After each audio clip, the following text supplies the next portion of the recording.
Welcome back, Oh, everybody. wow. Today we're bringing back a special guest on the podcast, the Gamer Dog. Be sure to check her out on Twitter. Gamer Dog, can you tell us what's your Twitter handle again? It rolls off the tongue. The_gamer_doc That does roll off the tongue, rolls off the tongue. That's especially the underscore. that certainly rolls right off the tongue. Her pinned tweet has links to all the great content her and her team has created. Gurt and I are always looking to learn more so we can share a nice slice of knowledge with you all. So as gamers, we've reached out to the Gamer Doc with us here today, and you've heard that correctly, a doctor who games. So why don't you tell us a little bit more about yourself, Miss Gamer Doc? Miss Gamer Doc. So I am a physical medicine and rehabilitation doctor, PM&R for short.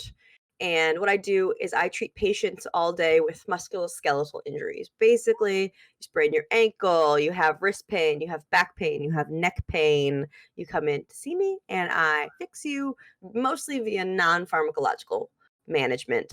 Is really where my specialty is. I try and not refer people for surgery. I try and not put them on long-term medication.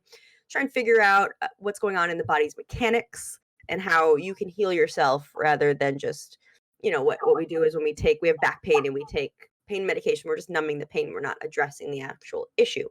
So that's really what my specialty is referring people to physical therapy, basically. So how about you, Gert? Why don't you tell us a little bit about your background? Well, it's not that interesting, but I exercise science degree, just an undergrad. CSCS, which is Certified Strength and Conditioning Specialist. I'm also certified personal trainer, certified cancer personal trainer, and also a human movement specialist. So I kind of just make athletes faster, stronger, bigger, and less likely, not as injury prone as they would be. So that's kind of like my big passion with training athletes, make sure they can actually play through their season instead of being hurt. Yeah, so health and games aren't something that is talked about all that often together, but it's something we all here are passionate about. Gert, I wanted to start with you. What do you think the difference is between, say, you and I as baseball players versus League of Legends players?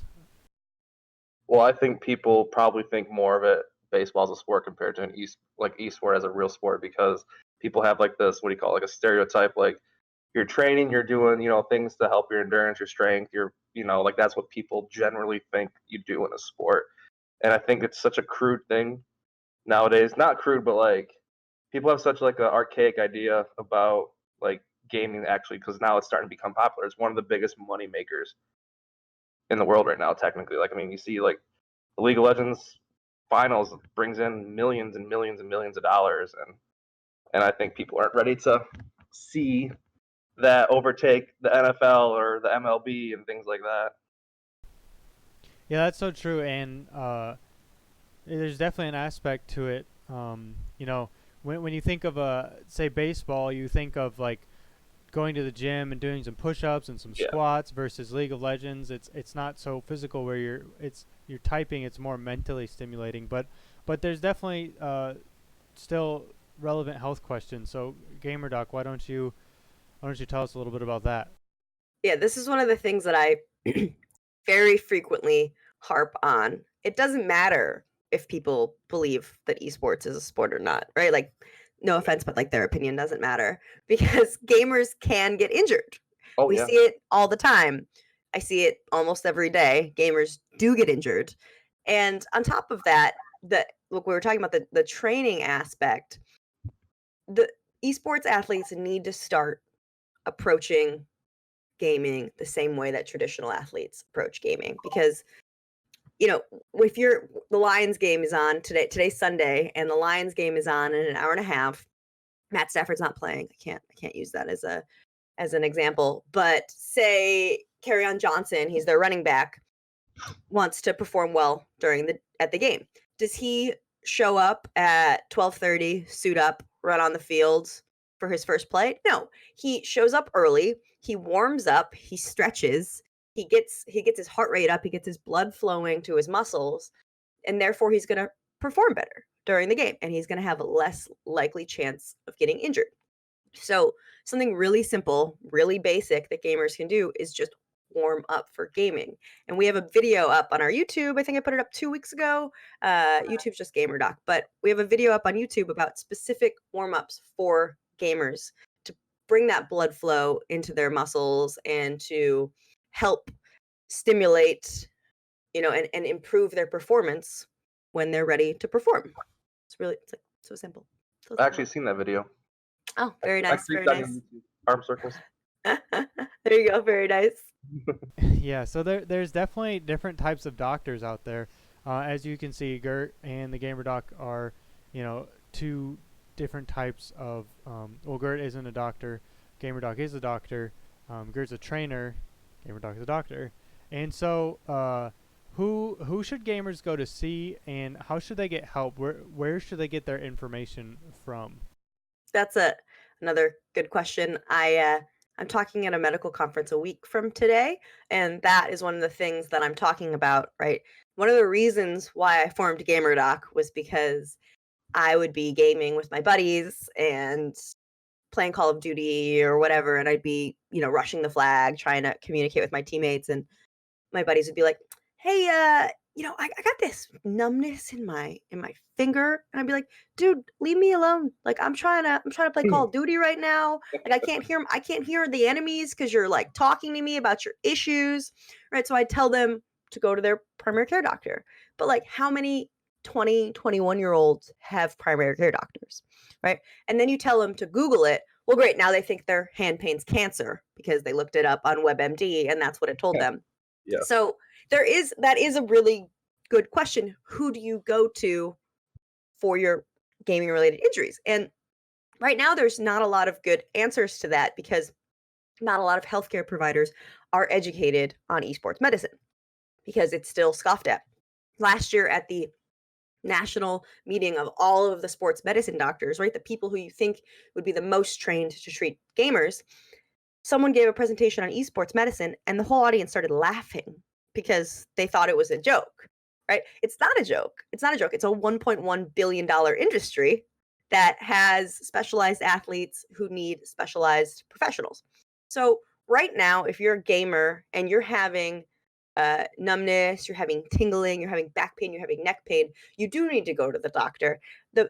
You need to go to either a sports medicine doctor or a physical medicine or rehabilitation doctor, and you're probably going to end up needing to see an occupational therapist or a physical therapist because those are really the experts on our bodies, and those are the people who figure out what you're doing wrong and can help you fix it. Yeah, so that's great. I've actually spent a lot of time at the physical therapist throughout my life. When I was playing baseball, it was my elbow and my shoulder. When I was playing soccer, it's my knee. Getting your ankles wrapped. So I've definitely spent a fair share of time at the physical therapist. I want to make it clear, there's not one right doctor for everyone, right solution for everyone to go to. You should be going to your doctor and asking them for advice. So for me, I had to get a different kind of treatment. So I had to go see different kind of people, and you should always make sure you're getting yourself checked out. So I want to help break this stigma of going to the doctor in general. Sometimes people are afraid. Gurt and I watched this show called SEAL Team, and it's a good example of one of the characters is a good example of a guy who is kind of stubborn about going to the doctor. So Gurt, why don't you help us break down the stigma? Why should gamers go to the doctor? Hello? What? Yeah, Gurt, that's you. Oh, it can do a lot. I mean, if you think about it, like, not everybody's like super conscious of when they're like sitting on whether it's the couch or like their computer desk, they're hunched over, shoulders, kyphotic posture, things like that. So, your strength training, you can put like, you build up your muscles and you help your musculoskeletal system out with that. It could, improve your posture, overall, like, coordination, flexibility. And you'll actually be more self-aware of your body. Proprioception and all that kind of stuff will be a lot better when you're training because you're more in tune with your body, you're stronger, you feel better, and you'd be like, oh, okay, I'm slouching. Let me just sit up actually like a normal human being and like kind of help with the body awareness, spatial awareness. Yeah, so I think we might have convinced some people that, it's an important part, but how do we get them over the fear of going to a doctor? Some people might be legitimately afraid of, over prescription or, reducing their longevity, people being told no, that they can't do something anymore. So why shouldn't they be afraid of a doctor? So the reason why people shouldn't be afraid to go to the doctor and go to the doctor is because most of the injuries we see in gamers are entirely preventable and reversible with a few minor lifestyle changes, right? You have the beginnings of carpal tunnel syndrome, fix the angle of your keyboard, right? You have the beginnings of carpal tunnel syndrome, do these few little stretches before you start gaming. But you don't go to the doctor because only 2% of gamers with injuries present to the physician right now. So you don't go to the doctor, and then this injury progresses, and then all of a sudden you start to feel weakness in your hands because you have permanent nerve damage now. So if you go to the doctor early when the numbness and tingling starts, it's preventable, it's reversible, right? Most of these kids are 20 years old, and their nerves and ligaments are going to bounce back like that. But you wait and you put it off and you put it off and you put it off, and all of a sudden the thing that can be reversible is no longer reversible. My cousin is a great example of like preventative measures. She recently started going in for her mammograms, and she actually found stage 0 cancer. So going into the doctor can really save your life. It can prevent thousands of dollars in medical bills if you're taking care of your body, and that's why it's again so important to have these conversations. So again, for me, for baseball, that was my elbow and my shoulder. You put a lot of torque on those. In soccer, it's your knee. You're putting a lot of torque when you kick the ball hard. Yeah, so it's definitely important to take care of your body. Now, something I'm kind of curious about is when I watch MLB, and I like to watch the statistics a little bit. Obviously, these guys go into it with a lot of intention into their work ethic, but I kind of see them when it comes to performance and like longevity. I feel like I see them peak at around age 32. Seems to be the average, just from what I've seen, and I'm curious. That number seems very specific. I feel like you pulled that from somewhere. Yeah, so 32 is just a 32 is just kind of a guess, an intuition number. You kind of, for me, when I look at the stats, it seems like they perform their best between 30 and 35, and you see them retire at 37 and 40. So what do you think on that regard? I think what you're talking about is something really interesting, and I think it's kind of like the Tom Brady factor, right? Is Tom Brady healthier? Is his body in better physical shape now than it was when he was drafted? Probably not, right? But his brain has developed, and he knows the game more, and he's more comfortable, and his motor patterns are more developed, and that muscle memory is there, stronger than it's ever been. So in terms of, is his body healthier than it was? Probably not, because after 25 everything starts to go downhill. But like you said, there are people in the MLBs, their statistics peak in their 30s, but that's probably because they know what to do. They have more confidence in what they're doing. Their motor patterns are more cemented, things like that. So 32 could be a really good age to peak when you talk about the whole human package.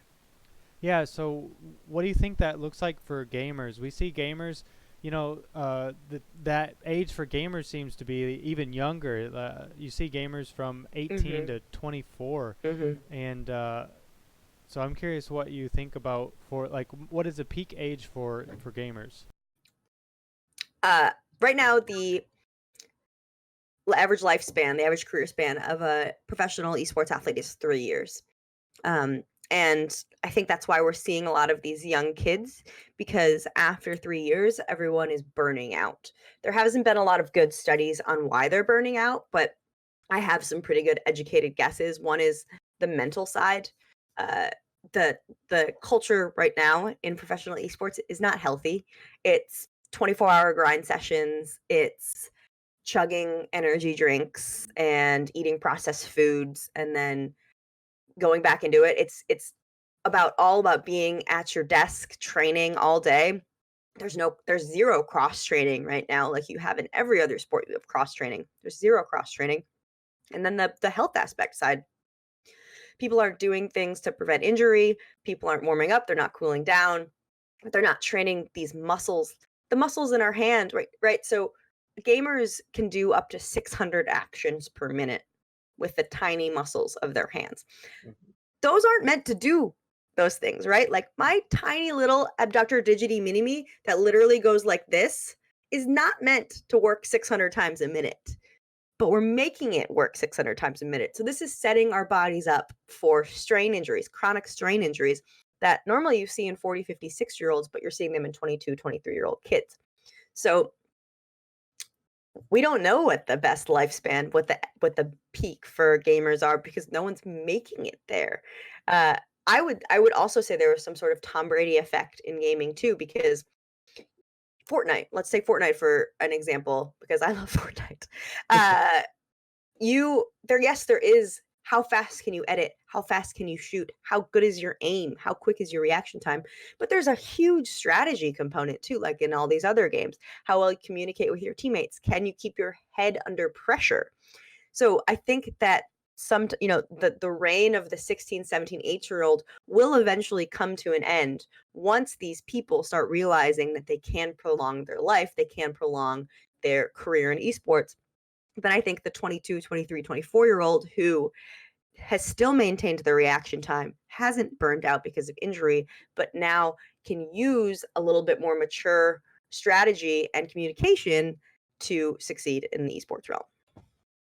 To piggyback off that health thing in gaming, like they like did some referring back to League of Legends, but like they did some like house tours and stuff videos on YouTube. I'm not sure what team it was. I'm not sure if it was like TSM or like Team Liquid or something like that, but you could see all the energy drink cans on their desk, and then you see these guys like they'll chug energy drink, coffee, smoke a cigarette, get back to playing their game or whatever.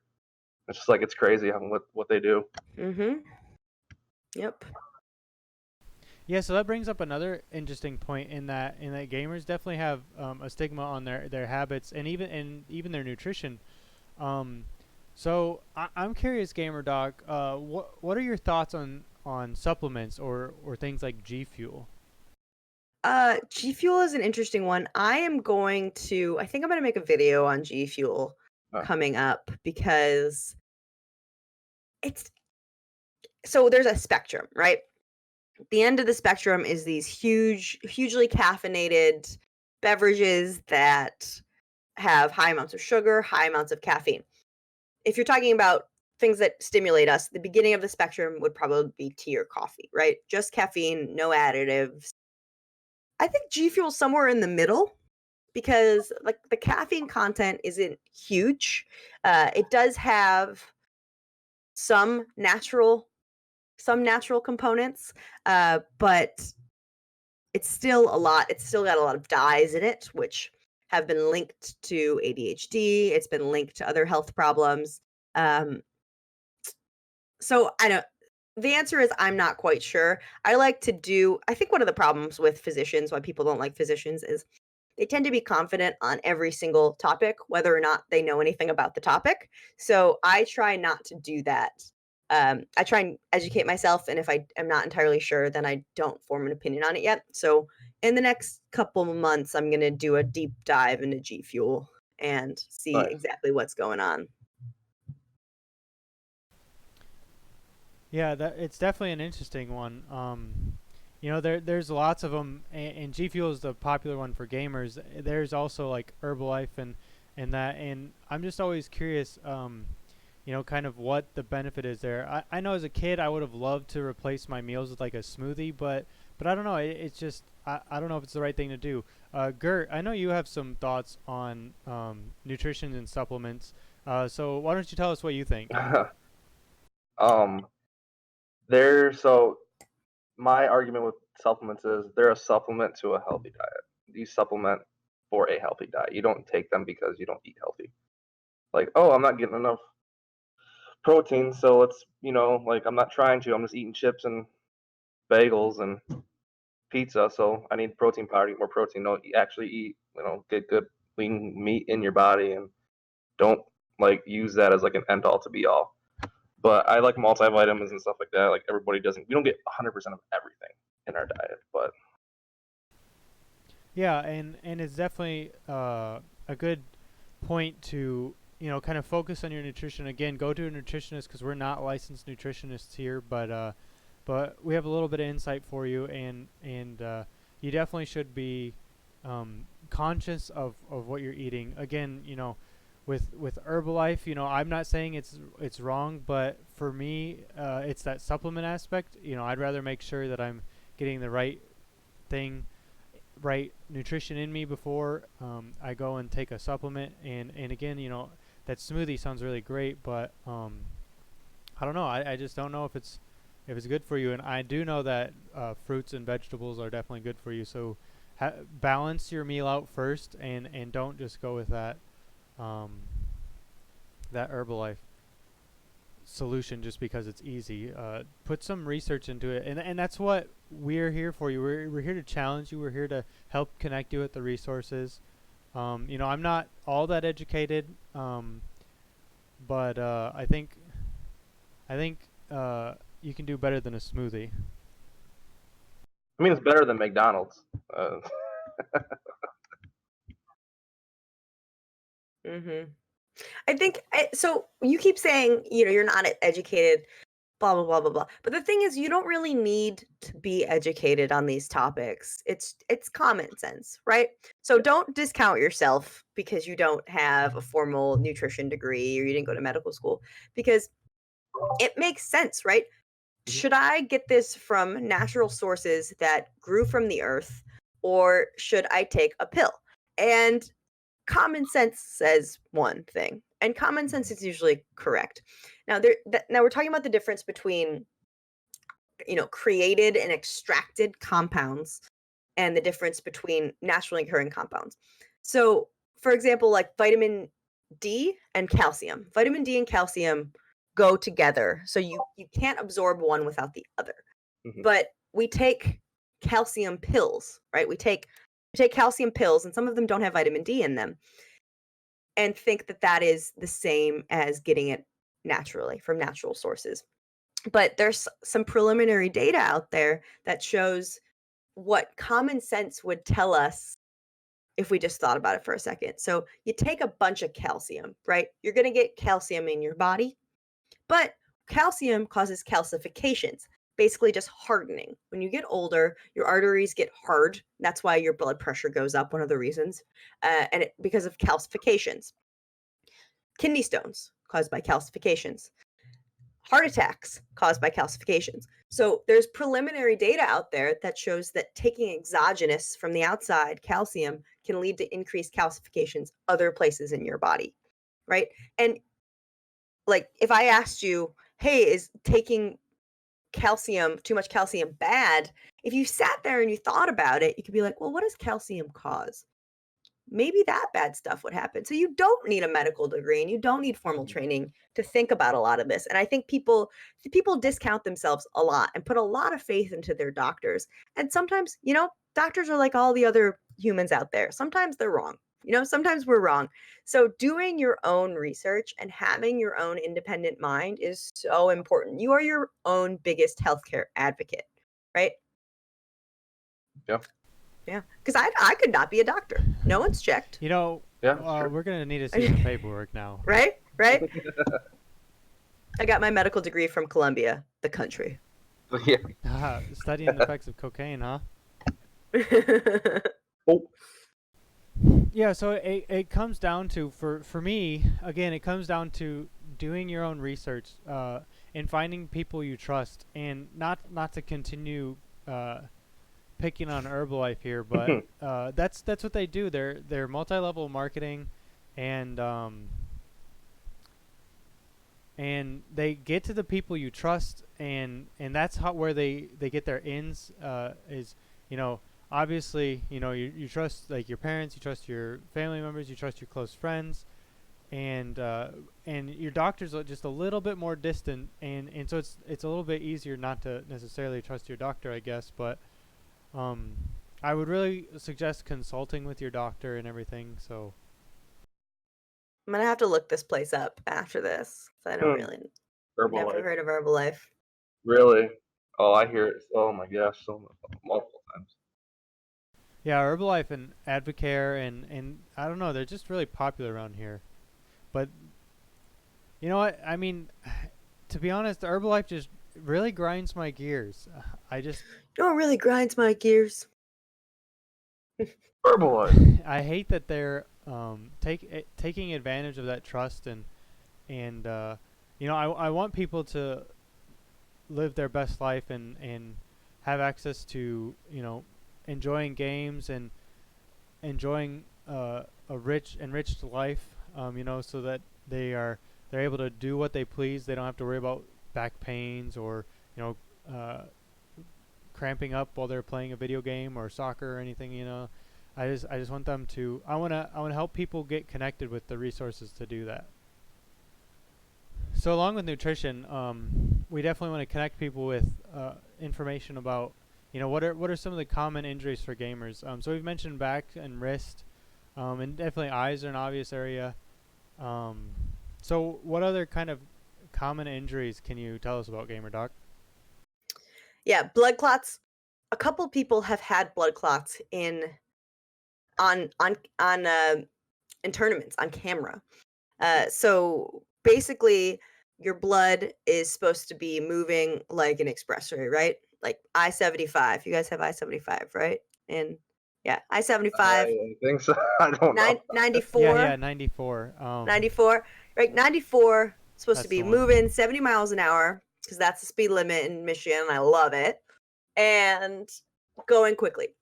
If you have a slowdown, right? You have an accident, you have a slowdown, and the cars are moving slowly, they're more likely. So now we're switching it back to the blood. It's more likely to clot, right? And to make it to form like a big ball.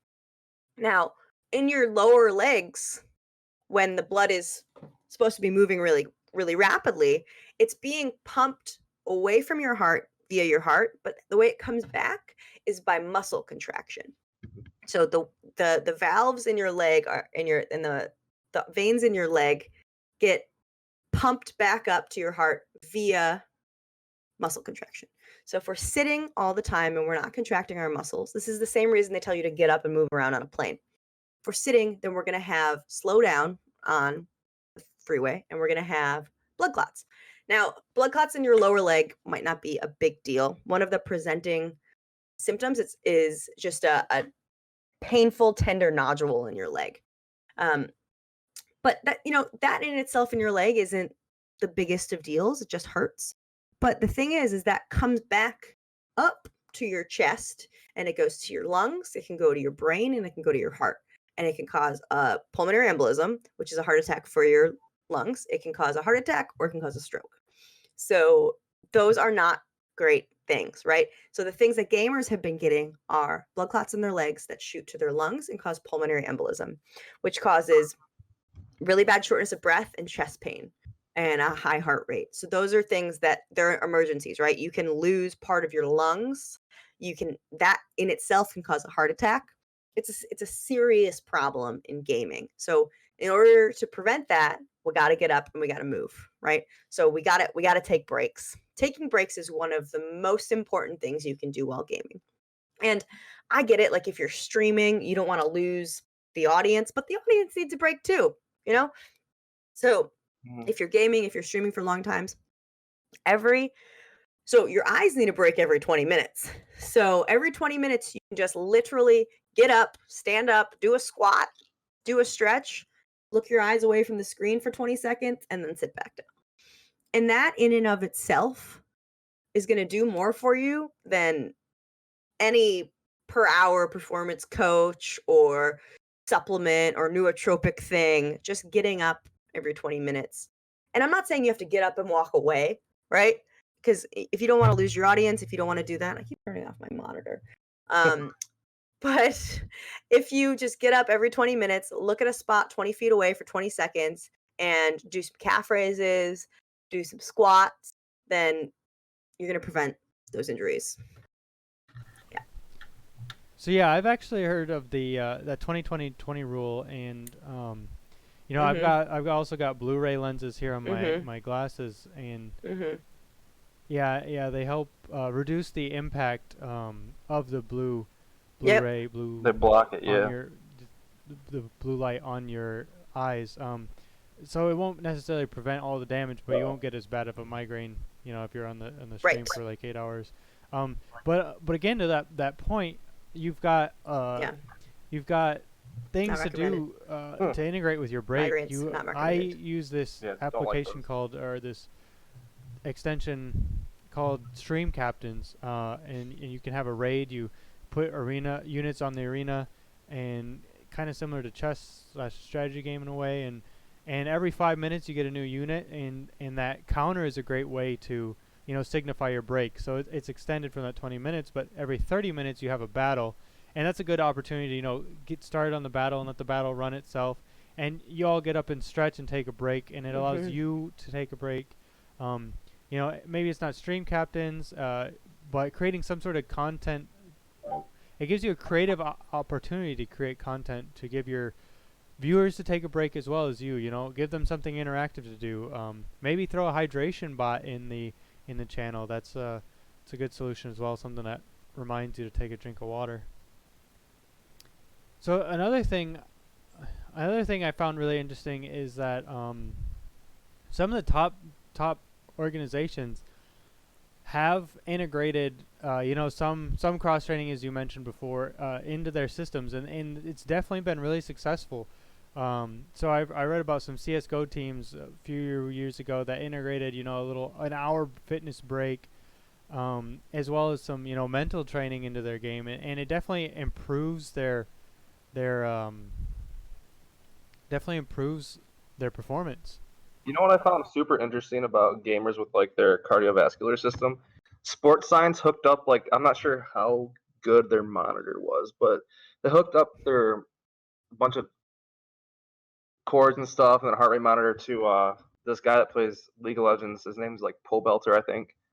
And they showed throughout certain scenarios during like the game, like when there was a super scenarios, when something crazy would happen, like team fight or whatever, and it showed like how quickly his heart rate popped up, and all of a sudden, like within like 10-15 seconds, it shows how quickly it went back down. Like so there's some that do exercise and actually take care of their health, you know, which I find super interesting in the pro scene. Yeah. Hogman, I don't know, I've never known it's Hogman or Hogman. He is really active. Sony is really active too. A lot of the streamers out there are really, Fear itself, some of them are really focused on nutrition and health, and it really shows. Like, they're some of the best ones out there. So I think some streamers really have it, so really understand, whereas other ones still haven't quite caught on.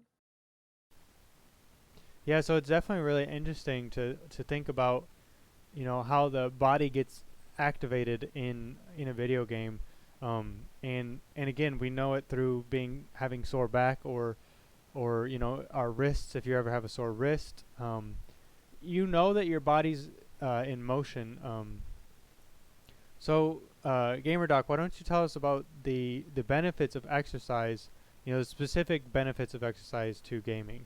Exercise has been shown to improve performance.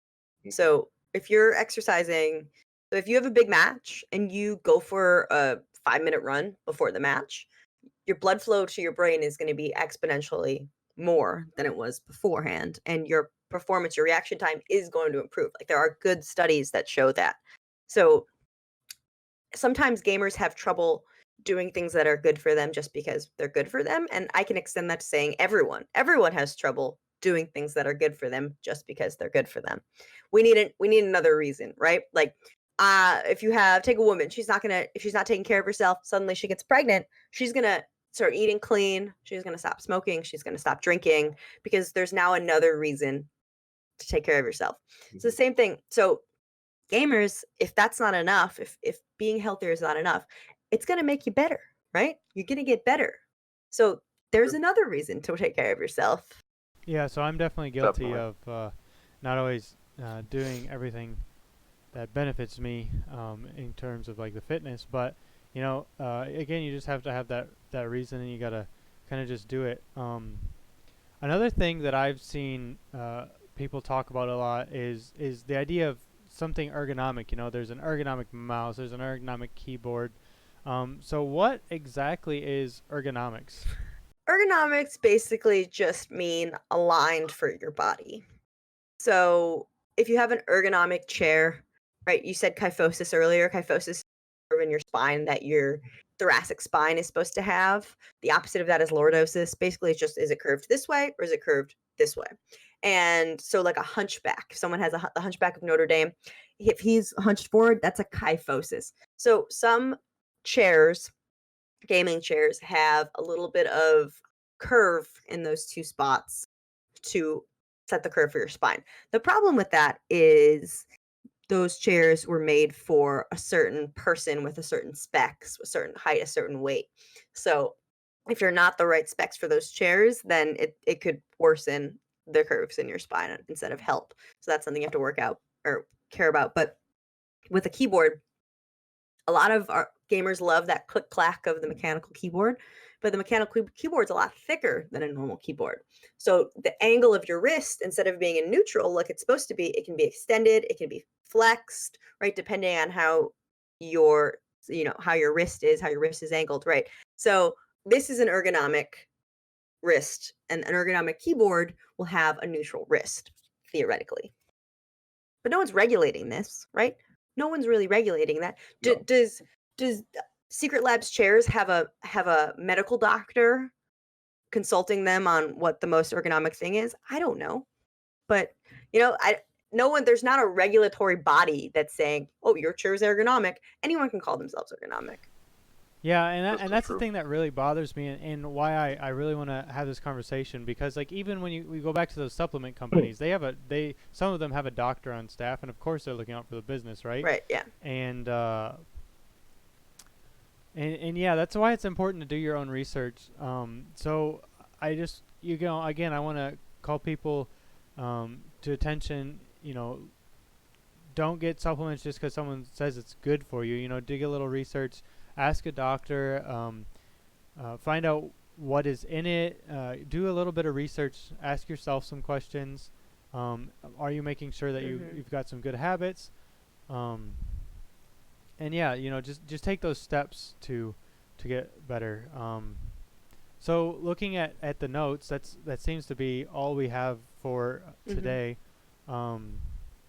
Gamer Doc, do you have anything you'd like to add? No, I mean, that's a good starter. I think that one of the first steps for gamers is just knowing that there are ways to get healthier. So I think this is an excellent introduction.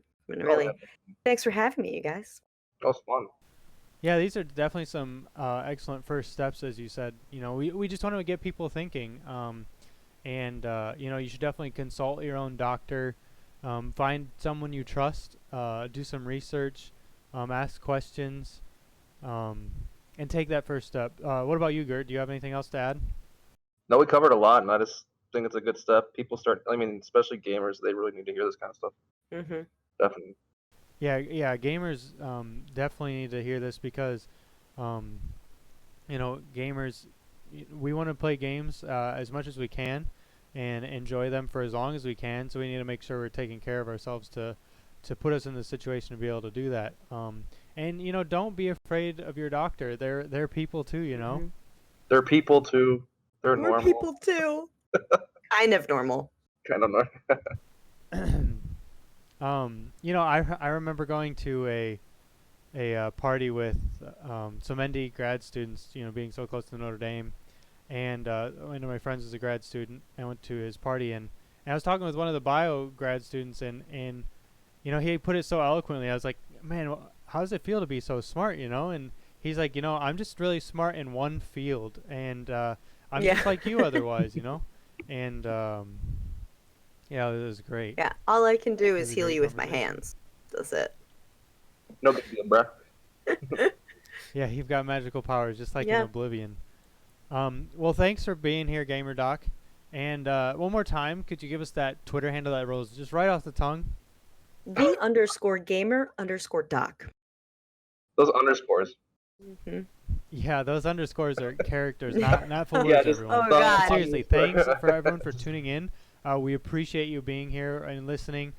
We hope you share this news with your friends. Share this information. Take one step to get better today. We hope we could brighten your morning up a little bit with this information. And we'll be here next week. If you have any suggestions, any requests, feel free to drop them in the comments. Find us on socials. This is the team Slice and Dice. Yep. Cutting out. Peace.